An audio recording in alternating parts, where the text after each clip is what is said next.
Watkins, and I want to say welcome to everybody. Welcome to drboycetv.com, the home for intelligent Black people. My name is Dr. Boyce Watkins, and we are hanging out today with the one and only, y'all know Black Guns Matter, Mr. Maj Toure, my brother, right out of Philly. How you doing, man? I'm wonderful. Spring is finally getting a little warm in Philly. You know what I'm saying? The sun, you can't really tell as much now, but the sun's out a little bit more. It's warmer. We about to get active at the center. Everything is good. I wouldn't dare complain. Man, well, you know what? I want everybody, as I welcome you all in, I know you all are coming in, trickling in, and say hello to Maj as you come in, because Maj is doing something really special, really significant. He runs an organization called Black Guns Matter. And Black Guns Matter is exactly what it says. It's exactly what it stands for. And Maj is an outspoken brother who gets banned from social media enough to let you know that he keeps it real, keeps it 100. I want you to give me updates on that, man. So actually, let's just start right there, man. So it seems like I know Rizza Islam was going to come in today. We'll bring him in a different time, but it seems like I know that with you and Rizza, y'all had a real fickle relationship with the different social media platforms. So how's that been going, and what's the status right now? I'm on my third Instagram page. My original page was my name at Maj Toure. My second one was at Mr. Maj Toure. And both of those got banned around the time I was being very critical of, obviously, the jab situation. Just from this entire time, I was like, nah, no, thank you. I don't, firearms, and our work at Black Guns Matter is how we defend our communities physically, right? But there's mental and PR and psychological traps that media sets. And one of them was what we saw over the last year and a half to 2 years with this jab situation, the mass marketing of it to Black folk. Usually takes 10 to 15 years for a so-called vaccine to be. And again, you do what you want. I mean, anybody can do whatever they choose with their body. That's your highest property, your body. And so we just saw that it was like targeted. Like, never has there been a time where it was like, yeah, we really, as the government, are going to like hook Black people up. And so I was very vocal about that. Same thing with Rizza. Rizza is like he's a surgeon on that lane of things. And so when we started communicating about that, in conjunction with telling Black people, and not even just telling, but getting Black people to become the largest, newest gun-owning demographic in America, that's what our work was about. They just started hitting me. It was like, yeah, I remember one time it was like I would post about something and they would remove the post. And then I would screenshot that they removed the post and I would say, yo, they're removing me for just asking a question. And then they will remove the post about me posting about being removed. You know what I'm saying? And so I just knew, like, but social media, that's not our space. You know what I mean? That's somebody else's home. You know, and you can come in and I can understand that my logic and my strict adherence to freedom and my strict adherence to the actual science and data, that website Worldometers this entire time was telling everybody the death rate is not what they're trying to package this to be. But those aren't our websites. So I just accept it. When you in a fight or when you in a situation, you got to expect contact. Like, the contact's going to come. And so it's like, for me, it's like, cool, we got an email list. We actually do work actually in real life outside. That's, Brother Jay Morrison's thing, in real life. You know what I'm saying? And so it just was expected. The interesting thing that I noticed was how quickly people forget or pretend like that last year and a half of social media censorship, like, we pretend like that's not what was happening.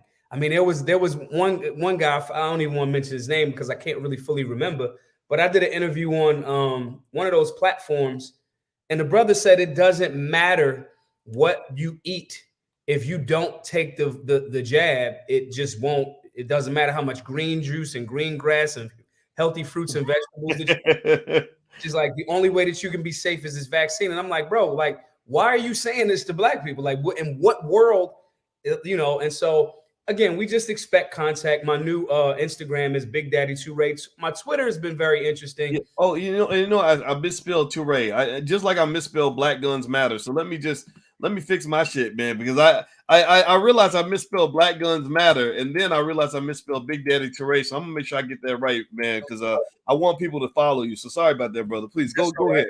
That's all right. And so just it's just really seeing that um this is a all around, like I don't really understand how people, I don't think people understand how the onslaught on our minds, my shirt says most effective devil in America. And it's like that's not sidebar, that's a quote from the honorable El Hajj Malik El Shabazz, Malcolm X. Um that onslaught was there. So media is just that. It's my Twitter is just at Maj Toure, but we were very shadow banned and censored over there. We got to think maybe at the time we had a few like 90,000 Twitter followers. But interesting thing, over the last week or so, Twitter's been kind of like releasing some of the algorithms or the blocks or something like that. And that, obviously that might have something to do with the Elon Musk thing. But we just expected contact, and we create content that in essence we can put on our website and our email blast and things like that. People, if they want to learn about the free classes, not only just at the Solutionary Center but around the country, they can email us at solutionarylifestyle@gmail.com. But even that, like, Gmail is Google. Like there's no like if we're gonna keep it a buck, like we got to start going into like getting our own servers and trying to play it that way, which is what we'll do.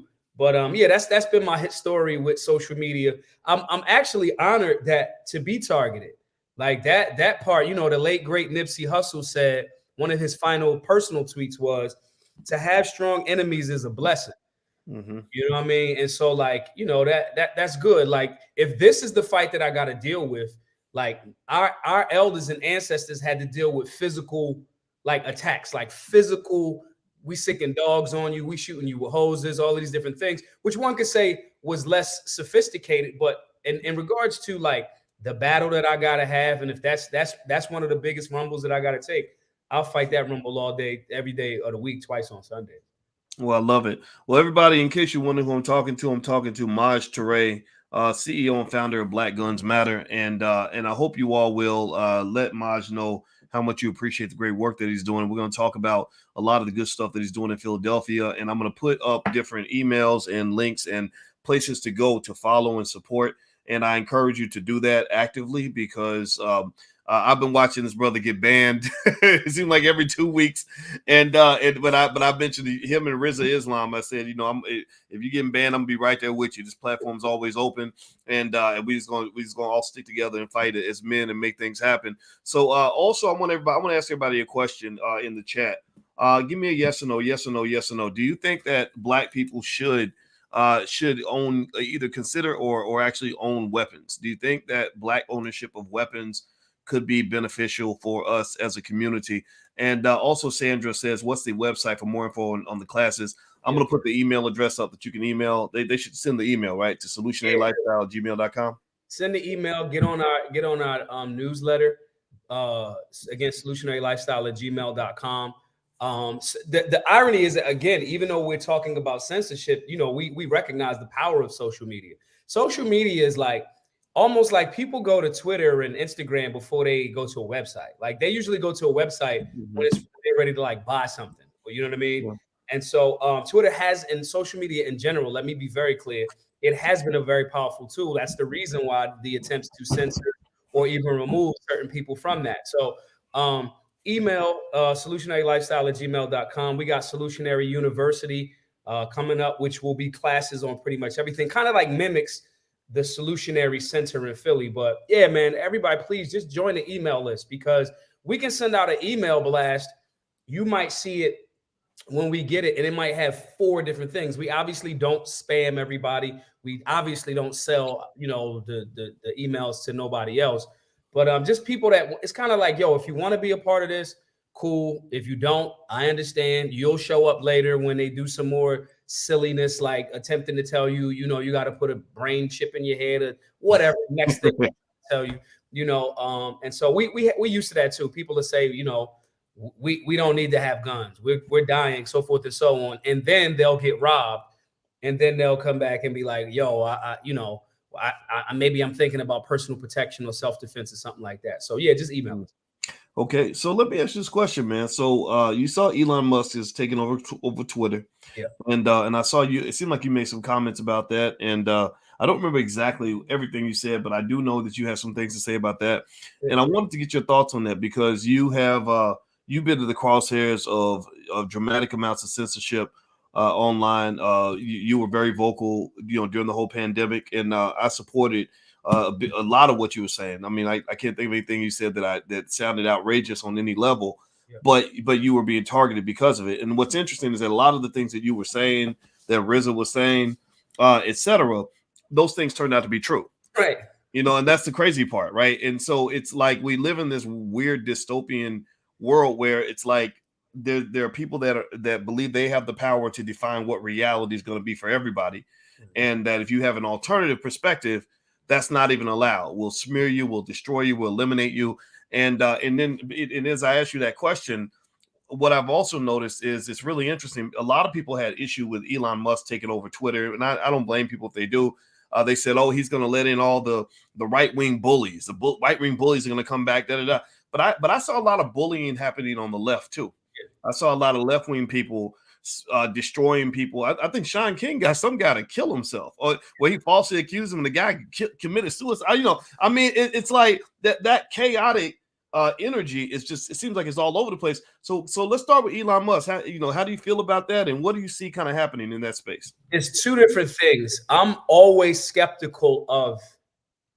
I trust but verify. And anybody that's doing business in a bunch of business in China, I'm watching them with a side eye. That's just what it is. Yeah. I'm not, and that's not a, and I'm gonna sound like the so-called racist. I have Chinese friends, right? But like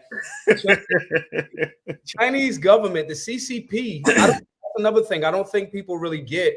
Like, I don't even think people recognize what's happening in Shanghai right now with the COVID restrictions and protocols and lockdowns. Oh, And it's heavy. it's bad. It's bad. It's like people are literally, they're trying to like lock people in their apartments and people are jumping off the joint. They have a great PR team that just makes you not even talk about it. So for example, I own a lot of Nike sweatsuits. I think they're very comfortable. Yo, when you really think about it though, like there's a lot of people in China that are being forced to, or with very small wages, to make this gear. And some of them, like when you go to these places, they'll have build these poles with like nets on them to like catch people that try to jump out of the window. You know what I'm saying? And so like, I think that people don't really recognize how deep they are gangsters. There's no doubt about it. And so, and they also are very limited on gun ownership. Any place where there's a limitation on your ability to defend yourself, tyranny going to pop through. And so Elon does a lot of business in China. And you don't really get that plug unless you connect it. And that the connection is going to come with some sort of trade-off. You know what I'm saying? And so like, I'm skeptical of that. Now, I do also think that even if he is a controlled op, he's really good at being a controlled op and looking like he's about liberty. One, he's identifying with more libertarian concepts. I'm a libertarian for folks that don't know. Even I think his wanting to troll and expose some people on the left's contradictions is what would drive him to secure funding for $44 billion to be like, look, like I didn't think the deal was going to go through. Me personally, I initially said he's going to highlight this. He's going to pump fake. They're going to play themselves. He'll be able as a shareholder. And again, I'm not a financial expert by any means, but a lot of this stuff transitions and looks like the street to me. It's the same. It's like saying, yo, they ain't really about the profit for the people. They ain't really about really paying their workers like that. That's him saying, yo, I got 45, 43, whatever the stock was, to total up 40 something $billion. I'll buy it right now. If y'all really about the shareholders benefit, we're going to give you that extra couple of bucks, so forth and so on. I thought it was going to be because they did enact a so-called poison pill. And then I'm like, yeah, he was just going to like troll him and show how, they bluffing. But the stockholders is like, nah, we like them numbers. If you bought Twitter at, I don't know, I'm just random numbers. If you bought Twitter at 40 and you could cash out at 53, it's like you're an idiot as the board of directors. You're not operating in the shareholders' best interest. So I thought he was going to pump fake him. He went through, secured the funding. The fact that he secured $44 million worth of funding that fast, one, tells me I got a lot of work to do. That's number one. and two, you doing business on a level with people that's gonna come with a quid pro quo. So, but when I saw the pump fake, or what I assumed to be a pump fake, I was like, he'll at least expose some of the contradictions. When a deal looks, because it still could, some weird thing could happen that it still just doesn't like finish, right? Yep. But for all intents and purposes, it looked like it's gonna go down. When that happens, I started to go, man, if he really does this and is genuinely like, look, say what you want, do what you want, put it within the confines of the law. The next thing that I thought was, now the government is going to try to hit him with violations of Section 230. That's what I think they're going to try to hit him with next if it's just free speech. And I'm watching black people that have no business being opposed to free speech, because that benefits us too. When I say black people need to be armed, and Instagram says we don't want black people to have guns, so we're going to suppress his reach and or block him off the page. That goes two ways, right? If you're not strong enough to just ignore somebody that you agree with, like me, I like my racism right out in the front. I like it right there. It's like, yo, you don't fuck with me? Cool. Thank you for letting me know. I really appreciate that. You know what I mean? And I know what to avoid. I think that's another area. And I know I'm going a little bit further, but in the digital space, we're weak in a space where our elders had to deal with that actual reality every day. So like, I don't give a damn if my reach is good, right? I got 98 and it's been growing over the last week and a half, but I got 98,000 Twitter followers, right? If I got to scroll past some goofballs that I don't like, that I don't even follow, somehow they in my timeline, and the exchange is I get access to 50% of my 98,000 Twitter followers. Like, black people think. If you an influencer, I don't care if you just sell merch. I don't care what it is. I get to scroll past people that I disagree with, and I get to reach 45 to 90,000 to 100,000 or whatever your following is to promote my wares to. You can make, there's certain times where I've made $60,000 on Twitter in a month from my phone selling merch. Before a lot of these restrictions, when my original Instagram page was up, if I posted a sale, it was like, yeah, here comes 20K. And so I think that black people need to think about that and not keep following this narrative like, oh, he's going to let the alt-right, don't be a bitch. Like, don't like, what do you mean the alt-right are coming? I saw Jamie Foxx say something. There was a very interesting video, and it's very recent. He was saying he went down to Destin, Florida, and, they was out in the water or whatever. And he's from Texas. And so he had some of his friends from San Francisco, and he was like, listen, we going down here. It's the South. These my peoples, you good. And so his homies from San Francisco, these are the same type of black people. I'm not saying these guys specifically, but this mentality of I'm so tough, I'm so big and bad. You get around, he was like, there was like Trump flags, and it was this and it was that. And his friends from San Francisco in the Bay Area was like, yo, man, these white folks going to do X, Y, and Z to us, and they're going to leave us in this water. And my first thought is like, why the fuck are you afraid of white people? Like, a lot of white people ain't even fucking thinking about you. Like in reality, like that's not the standard of where your fear factor is. Like, what the fuck are you even thinking about that? And two, Jamie Foxx then winds up saying, like, one of the guys was like, Jamie Foxx, what the hell are you doing here, man? Come on. And they was playing like I Love America, whatever songs. They switched it to Jamie Foxx's music. They was all kicking it, drinking, having drinks, sharing. And it was actually a genuine, and I don't know what's in these white folks' heads outside of this moment that Jamie Foxx said something about it. But he was like, yo, that would be dope if America actually was like fully like that. And I agree with that. So my point in saying that is this fear of like the alt-right person saying something on Twitter, like, tell me you afraid without telling me you afraid. Like, so what? So what? I'm at CPAC damn near every year. I'm in the gun community. I'm around federal agents, law enforcement.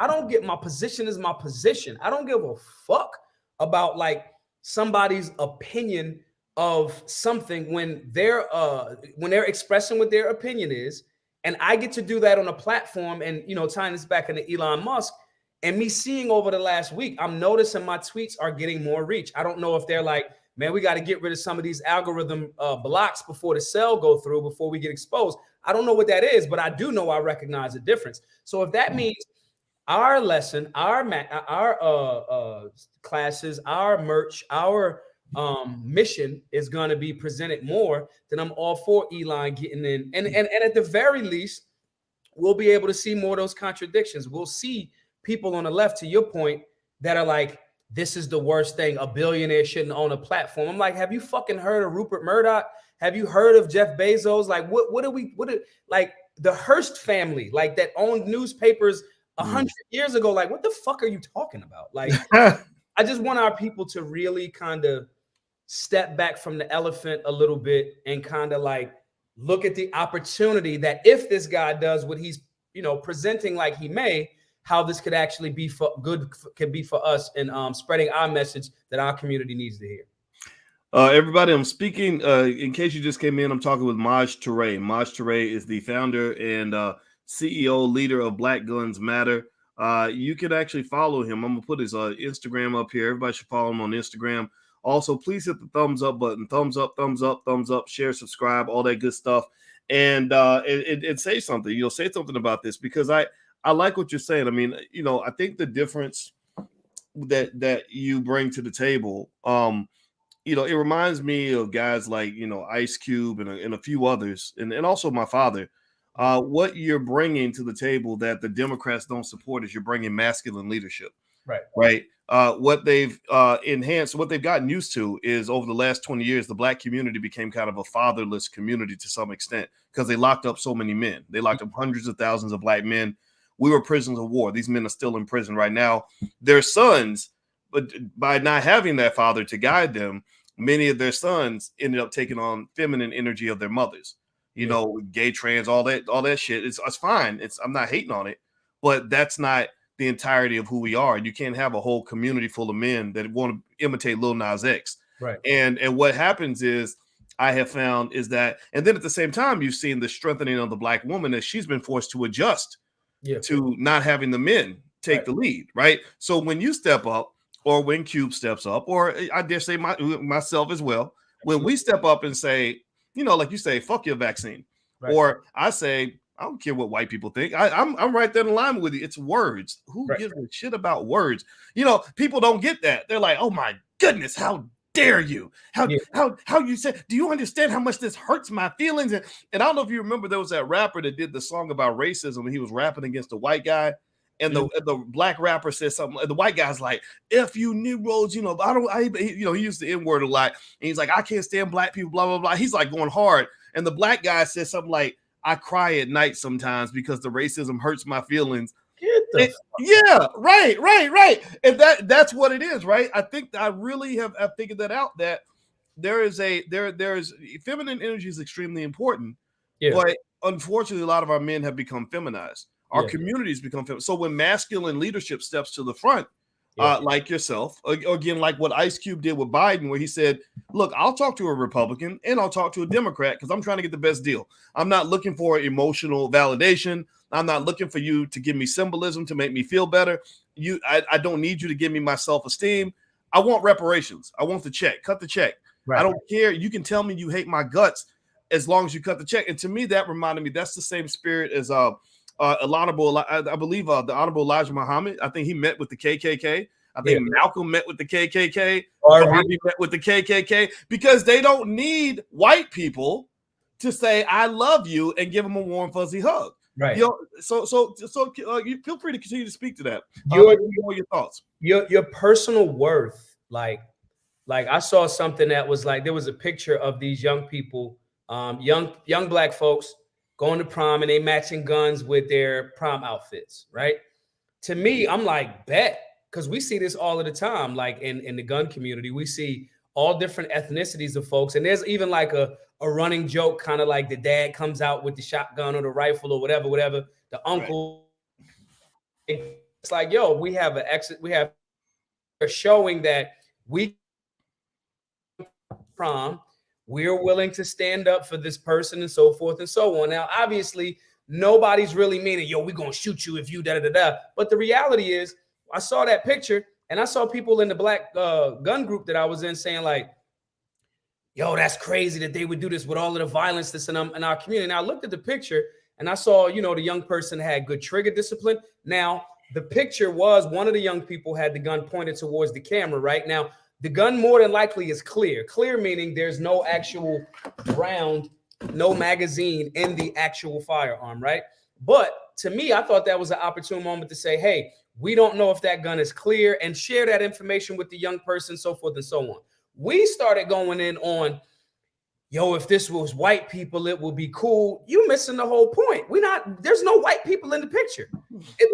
There's no white people in this picture or these pictures. These are teachable moments, and we get our young people to understand that firearms ownership. I remember one year, a few years back, there was over 300,000 missing black women, like 300,000, like not even like that's a pandemic if you asking me about something. And so nobody talked about that, and we're not having a discussion about how that would actually protect, our valuable resources, our young people. And so this thought process. Who was it? The writer that passed not long ago, the female writer. I'm a really hate myself for not remembering. Maya Angelou, the poet. No, not Maya Angelou. More recently, the feminist writer. Hooks, Bell Hooks, maybe. Not Bell Hooks. Before her, more famous than her. Oh, okay. Anyway, she said there was an interview that came out, and she always wrote from a black perspective. And the interviewer asked her, was like, do you feel like you should open up more of your writings to include from some of the white perspective? And she said, you don't really understand the level of arrogance and privilege that would even make you ask me that question. Like, you even asking as if I'm already, and she wasn't being rude to the lady. She was very classy and all of that. Toni Morrison is who it was. Okay. And so she said the level of, I'm writing from a perspective, and I'm already, because the lady said, well, for your work to hit mainstream success. And she's like, in essence, and I'm paraphrasing, so I don't want to butcher it too bad, but she said, I'm already like a best-selling writer. Mm-hmm. So writing from this perspective is what actually got me to this point. And that's me just telling these stories that are in essence universal truths, right? The fact that you think that it needs to be accepted when I've already achieved a certain level of commercial success speaks to the thought process that you have. That is the thing that is very dangerous more than anything. Like when you have this thought process that I got to get somebody else to approve it, right? Mm-hmm. Like one, you walking yourself into dangerous territory. We made black people, we had a stated goal when we started Black Guns Matter in 2016. We are going to make black people be the newest, largest gun buying demographic in America. Now, I'm not saying that just because we want to send money to Glock or SIG or anything like that, but black people are walking around unprepared physically. Like I'm actually going to defend my shit. I'm actually going to do it, right? But if you have this mentality that, oh, if I have a gun, they are going to do X, Y, and Z without any data to back it, because the group that is defends themselves and stand your ground cases the most in America is black people. So if you have this thought process that like they are going to do this thing, you're automatically going like trick yourself out of a human right. And it's because of a thought process that someone else wouldn't approve of your thing. I care about and I'm going to say this because I fall short from even my own models of people that I say I care about this person thinking. Like, yo, how people be like, what would Jesus do? I'll be like, well, what would Malcolm do? You know what I'm saying? Is Malcolm going to be cool with this shit that you're doing? And a lot of times I fall short. I'm going to be clear about that. But the reality is like, Malcolm is almost like a father to me in the sense of like, dude just kept evolving. He stood on his square. He kept getting sharper. and he wasn't doing it about anybody else. Now, of course, he was highlighting some of the contradictions. You say Second Amendment, but as soon as us black people get our firearms, y'all contradictory, right? Malcolm was great for, I'm going to read this entire dictionary. I'm going to utilize this Constitution, this Bill of Rights, and I'm going to hold you to the contract that you said. These are your rules. And so that mentality of, you know, when you say the masculine energy has been removed, that's a part of that. I don't care. I'm not doing this for somebody else's thing. Again, when we started and said that in 2016, we knew by maintaining and even addressing certain things in the black community, certain companies was initially going to shy away from us, right? As to date, we only have had like maybe 4 bigger company gun community sponsors. That's because I be saying shit that like they're afraid to talk about. And I'm good with that. Floyd Mayweather don't got a bunch of sponsors, but he got a bunch of money. He got a bunch of power. You know, now what are you doing with the money and power? That could be a whole nother conversation. But the reality is he, towards the tail end of his career, wound up getting the sponsor, which was Hublot, which is a hugely, wildly expensive timepiece. But my point is, we knew that we were gonna expect that contact. And so for us, it was like, look, we're going to make these classes voluntary. If they're free to all, if you want to donate to it, you can. Within 3 years and less than $300,000 of people giving us resources, like we're going to support your mission. Not a company saying we're going to hire you and you got to stay within these parameters, right? The people within 3 years say, here, we did all these classes all around the country. We made black gun ownership nationally increase. That's a fact. That ain't even up for debate. Then we literally said, okay, now we're going to make this happen while we still talk about black issues. We wasn't thinking about the white perspective or how white people are gonna, and that's not even a knock. Anybody that would feel like that's a knock towards black people, towards white people is like a thing like, standing for the community that you're from and in and live in and work for somehow has been translated and diluted into somehow you must hate other people. Toni Morrison writing stories from that perspective is writing stories from that perspective. That has nothing to do with dissing or promoting or anything. This is our focus. This is what we on. And if you want to come be a part of it, cool. But I think that lack of masculinity has increased that. Again, when we see all of these dudes, and again, most of my friends and family are so-called on the left, you know, Democrats or whatever. But it's like, yo, we have become very selective on where we want to be masculine. We have become very selective on, you know, back to that Jamie Foxx thing. You guys is from the Bay Area, San Francisco, Oakland. You come down to Florida, and the first thing you're thinking about is, oh man, these guys with Trump flags are going to do something to us. Like there's a certain level of like, you cherry picking where you got balls. You know what I mean? And so it's like a weird dynamic. And so, you know what I mean? Translating some of that and reverse engineering some of that out of our people's minds is another purpose of our center and stuff like that. Because otherwise, it's like, yo, is you solid or is you not? You know, like, Cherry, I just that cherries and balls, and that's hilarious. That, you know, man, I think that's and I think that's a great point, right? Because I mean, process it like this, right? Okay, everybody expected me to run around scared that a Trump supporter is going to run up and beat my ass because I'm black. But think about it, just to give you a sense of how rare that shit is. Yo, Jussie Smollett had to make up a whole fucking story. He couldn't find. I'm like, if this violence, if this right wing, I'm not defending right wing people. I'm not a Republican. Y'all know that. But if this right wing violence is as rampant as CNN and Don Lemon's raggedy ass is telling y'all, then there should be incidents everywhere. Right. There should be black people dying by the thousands. Right. Like, and they are, you know, and we're gonna talk about that. They are. There are places where black people are dying, but it ain't no Democrat Republican stuff. Yeah. What's fascinating is how they have somehow gained the ability to trigger the masses off of what is basically a fucking illusion. Right. It is a, don't get me wrong. I'm not trying to say white people are wonderful or that their shit don't stink. I'm saying that I see white people a lot and I've none of them have run up to me, and they're if anything, they're nervous about talking to me. So I think now, and that goes to a point I want to ask you about, because I believe in real conversations, and I know you have these. And this is everybody. This is Maj Toure. The email address to sign up for his classes is right there on the screen. So everybody write that down and support the brother. So you talk about Philly. Now here's something real. Everybody, you listening, give me a yes in the chat if you're hearing this. Here's something real. I told you about what the illusions are, that everybody's going to get murdered by a Trump supporter. No. Here's what's real though.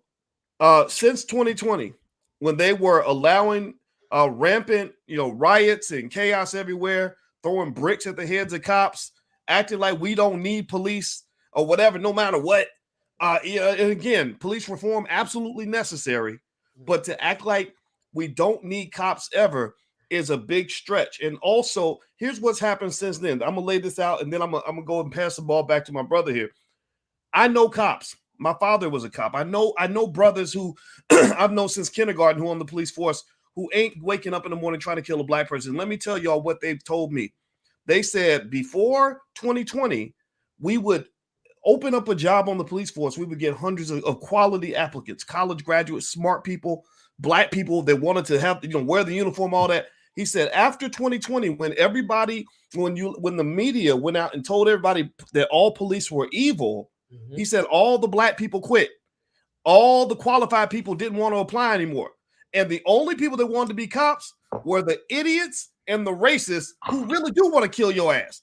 Unqualified people were the only ones who wanted that job. So he said to me, he was a high-ranking official. He said, I was begging my black cops not to quit, but they said, man, everywhere I go, everybody's telling me that you evil and you this, you that. I don't want to deal with all that. I'm gonna go work over here.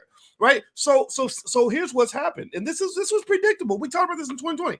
There has been a crime wave in every major city in America. Yeah. People are dying in Philly like crazy. People are dying in Chicago like crazy. There are places in Chicago now, you get carjacked just sitting at a red light now. LA has a crime wave. The LA PD has said we can't promise that you're going to be safe in the city. Yeah. You don't come. So you talked about Black Guns Matter as part of the solution to that. Yeah. And I'd like to get a sense from your perspective, Maj. What have you been seeing in Philly, and what is Black Guns Matter kind of doing to kind of deal with that? So it's layered. That most things in most conversations are full of context and all of that and nuance, right? So I'll go back to first the contradiction.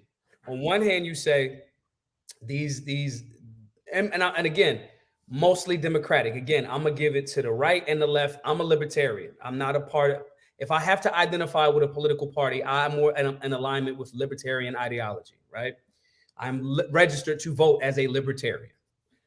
And if you don't like libertarian, by the way, I am too. Boom. I think hearing from you and a couple other brothers got me libertarian. My wife don't like it, but I'm libertarian. Go ahead, brother. Go ahead. So the smoke is for so-called Democrat, Republican, whoever could get it, independent, whoever could get it. The unfortunate part, though, is all of the cities where the violent homicides are, even if the state is red, the cities where it happens is blue, is Democrat. That's because of bad policy. That's because of we try to pretend like the past don't affect the present. It does.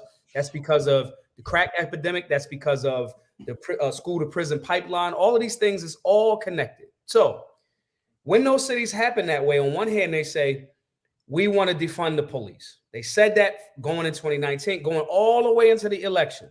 They did everything they could to just make sure that we're not going to have another Trump run, regardless of how people feel on Trump. I think he was great for the business of America. I do not think he was great for guns in America. And I don't really care. What's the business, and is black people getting money, right? With that being the case, they said this. They made just police the boogeyman, not the system, not the state, not the policies that were enacted by those same Democratic politicians. They just said police are the enemy. Then they said, we're going to, as this so-called rioting, which there's proof and evidence of big pallets of bricks just magically being dropped off at certain places, happened to be in communities, happened to be in my community, right? Then they said, we're telling the police to not show up. So they did that. They set the play for that. Then at the same time, they make it harder for black people to have the means to defend themselves in those same cities. So we want you to beg for police. Then we're going to say, we got policies in New York and Chicago where it's damn near impossible to lawfully carry your firearm. So that's the one contradiction right there. Then they say, they run on this, yeah, the police, and we're not pretending like the police have not been negative or a percentage of law enforcement officers because of bad policy turning the other way and police unions. We're not going to pretend like that wasn't an issue in our community. But then what happens is then they say, defund the police, defund the police, defund the police. Do you know that damn near half of Chicago's COVID relief money went to the police department after the entire time they told black people we're going to defund the police? They still made it hard for you to have the means to defend your life. They told police to fall back. The black police left. People don't understand what a PR campaign and the power of it is. Like, you can convince a motherfucker to think that boys are girls. That's great PR. Like, when I put my marketing hat on, I'm like, damn, y'all did that. You know? So then when we step back, we have spikes in those blue cities across the nation during the time when mainstream media was promoting, mass formation psychosis, right? They do that. You know, your wife's just like a brainiac, like she knows this type of stuff. Like, she like, nah, they're literally, that's psychology. So this happens. Then they contradict you. They give all of the police the money. Then, with all of that poverty, anybody that was selling anything will attest to when Trump was in, wherever you land on him, money seemed to be flowing a little bit better. The red tape got cut on some things. We've fallen back. We're not doing this Paris Accord. We're not sending people over here. We're not getting, I think he might have been the last president to not involve us in a new war in some time. Yeah. So interesting. Then they scare these people into saying, oh, they're the racists. They don't give a fuck. The people that are telling you that those guys are the racists, those are the same people that enact policy that locked your uncle up. We all know about Biden. We all know this. So then when we tie that back into the gun thing, now after we've done a bunch of work for the last 3 years, getting black people to buy guns. And again, fact, the largest new gun buying demographic is black people, mostly black women, because a lot of the brothers got felonies on their jacket and they can't lawfully possess, right? So we do that. What does year one? What's one of the first things that Biden and the administration starts pushing? Gun control. Why was gun control created? Initially, to stop black people from having the means to defend their lives. So the same dude that they told you was going to get the racist Trump out, that they stole a bunch of votes, that they just ballot boxes just missing, just hundreds of thousands of ballots just missing. Oh, we just happen to have a glitch right at the same time that was going this way. Now it's going for Biden after we was closed that day. The same person that they told y'all to be supporting, you got these tap dancing shines running around saying Biden's the way. This is the same person, as soon as they steal that election, get in office, never mind the fact that the Arizona, in key swing states, Pennsylvania, Arizona, Georgia, never mind the fact that there was all voting irregularities in those Michigan, key swing states. They get this guy in who's a senile idiot. I'm sorry. I'm not being rude to anybody, but dude clearly is struggling with some form of dementia. There's no doubt about that. So they get in, he gets in, the handlers behind him say the first thing, it's not the conversation about reparations. It's not the conversation about how can we stop all of this COVID overreach. The conversation is we need gun control. And if you get caught, some of the first things that they put in, if you got caught federally with a magazine over 10 rounds, you could be looking at 10 years in a federal penitentiary. Wow. So when black people step back and go, look at the racist roots of gun control. That's not me just saying it because it sounds cool. Literally, quite literally, we have a Second Amendment in the Constitution and the Bill of Rights. The Bill of Rights is a list of human rights that are not granted by government. This is their rules, not mine. Y'all, I wasn't around when they made this shit up. But it was a list of rules that government, y'all should definitely read the Federalist Papers and the Anti-Federalist Papers. When they argued about how we're going to structure this nation. We do not want government telling us we don't have the means to defend our lives. That was the construct. Then when that construct happens, then we go, oh, accept the blacks, accept the indigenous people too. That is the basis of all gun control. This whole, how they trying to switch it and make it look like, oh, it's about public safety. No, it's not. Here's the other caveat to this. All of the places that have all of this violent crime are also places that have more restrictions on lawful gun ownership. When you look at Chicago, look at New York, when you look at New Jersey, when you look at Compton, when you look at Philadelphia, when you look at Detroit, where there's high concentrations of black people, where there's more restrictions on their right to lawfully purchase firearms, it creates a culture of only the bad guys. I'm the bad guy. I don't care about the rule. And if I'm the bad guy that's kind of a coward, I'm outmatched. I'm outmatched by that bad guy because he has a firearm and I don't, because I'm following rules. Even though the rule is a direct contradiction to the supreme law of the land, which is the Constitution and the Bill of Rights. So when we have black people sitting around going like, I'm not reading the Constitution, do you think I give a fuck about what George and the boys meant? I'm saying what was written down. If I say this example at our classes all of the times to explain this concept to our people, right? If I wrote down, when you come to the Black Guns Matter class, there's a bucket with $10 million in it. And I wrote it down and you got the email and it says it. And it says, when you come into the class, you can take as much money as you need for your bills under $200,000. If you come in early, you can just take up to $200,000 for your bills, right? You come to the class, you got the printout, and then somebody's there and I say, oh, well, I didn't mean that for you. I meant that for everybody over 7 feet tall. That's not what's fucking written down. That's not what you said in the email. And that's the money right there. When I ask that to our students and I say, would you say what somebody said, oh, this is only for people 7 feet taller or up? Or would you go, I'm reading this as is, and I'm taking my $200,000? Which one would you do? Black people understand that very quickly. So when this Constitution was written, I don't care what they meant. Well, they didn't mean it for us. I don't give a fuck what they meant. This is mine. And if any one of you that want to try to attempt, I would love for some government official at this point in time to be very upfront and say, no, but we didn't mean you blacks though. And cool, say that.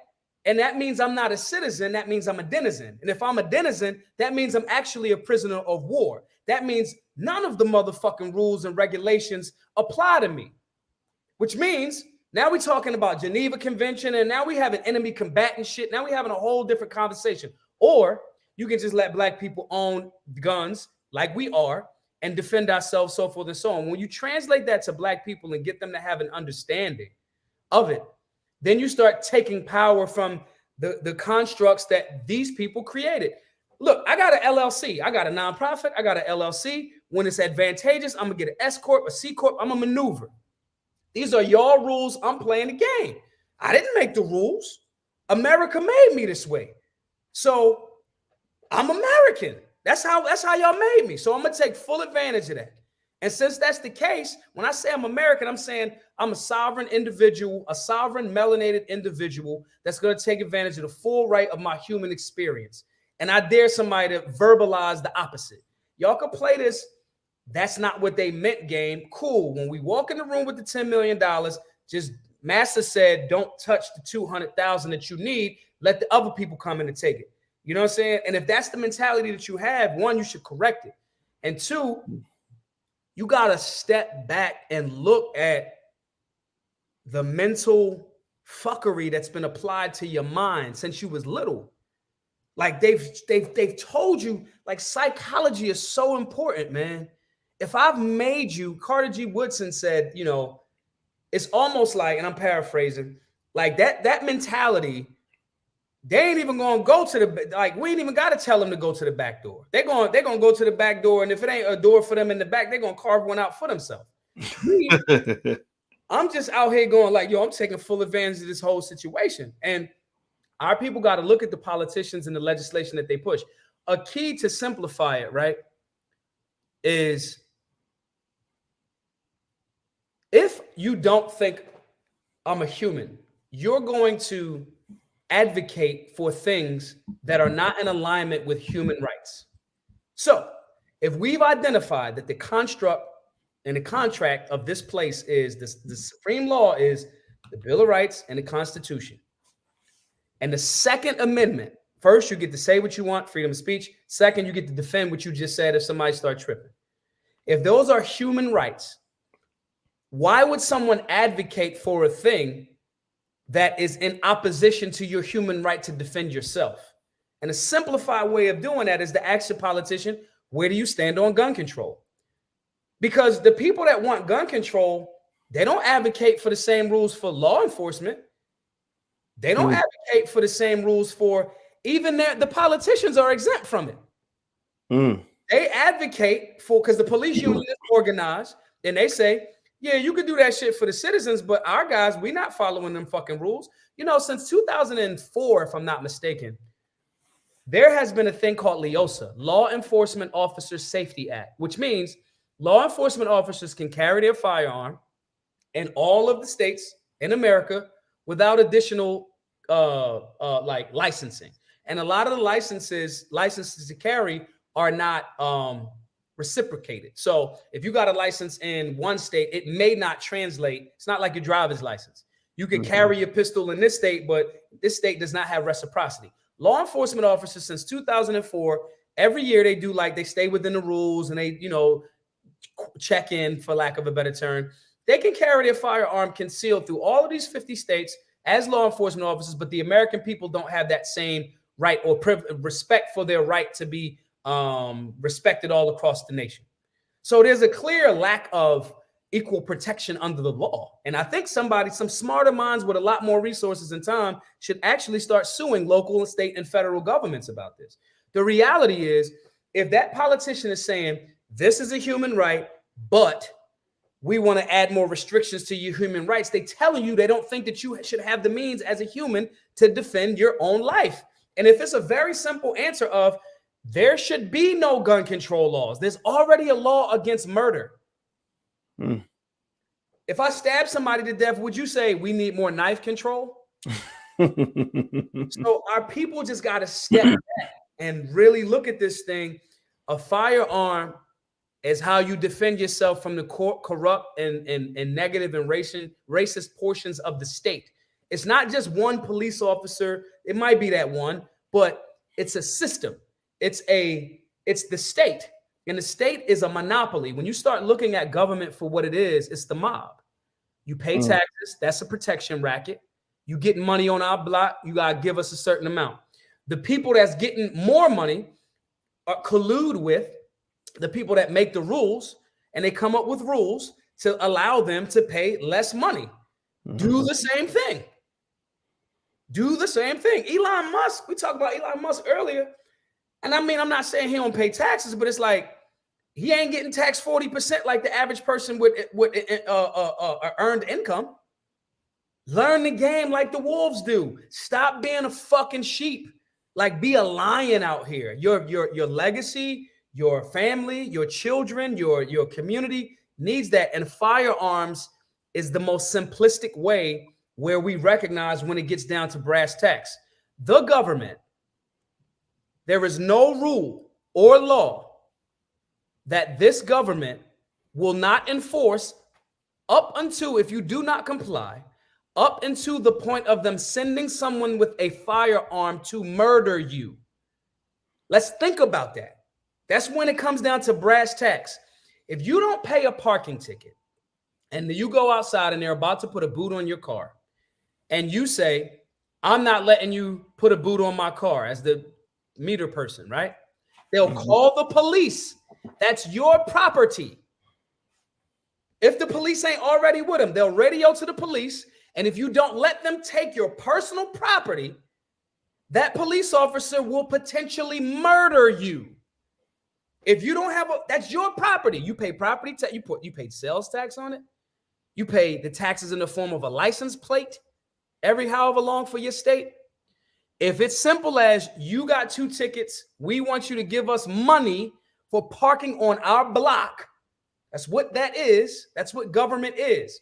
So when you advocate for politicians that are asking for more state involvement and encroachment and taxation and regulation, they're clearly telling you, we don't think that you're enough of a human to have the right to not only defend yourself, but to have a free market enterprise situation where the state is not involved. And if black people start looking at the government from that, you would walk around strapped too, because they got agents of the state literally walking around in cars with radios armed all day. Wow, that's heavy, man. That's real heavy. That's deep stuff. Well, you know what, everybody? In case you don't know who I was speaking with for this hour, and it's been very interesting to definitely hear this perspective, is Maj Toure. Maj Toure is a brother out of Philadelphia that I respect. He runs Black Guns Matter, and I also hope everybody in here will consider being a solutionary and go take a look at what he's got going on. He's got free classes. You can learn everything you need to know about pretty much everything involving your survival. And Lord knows we need to learn how to survive. So the email address is right there. It's solutionarylifestyle@gmail.com. So everybody that's interested, write that email address down. And also you can go to, you can follow him on Twitter or Instagram. Sorry, on Instagram at Big Daddy Toure, or you're just Maj Toure on Twitter, right? Yeah.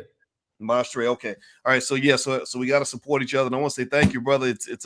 It's always a pleasure to get a chance to talk to you, man. Same here. Same here. Listen, if anybody wants to support, all of this is completely crowdfunded. Please, Doc gave a bunch of bread last time we was on. I appreciate you too for that, Doc.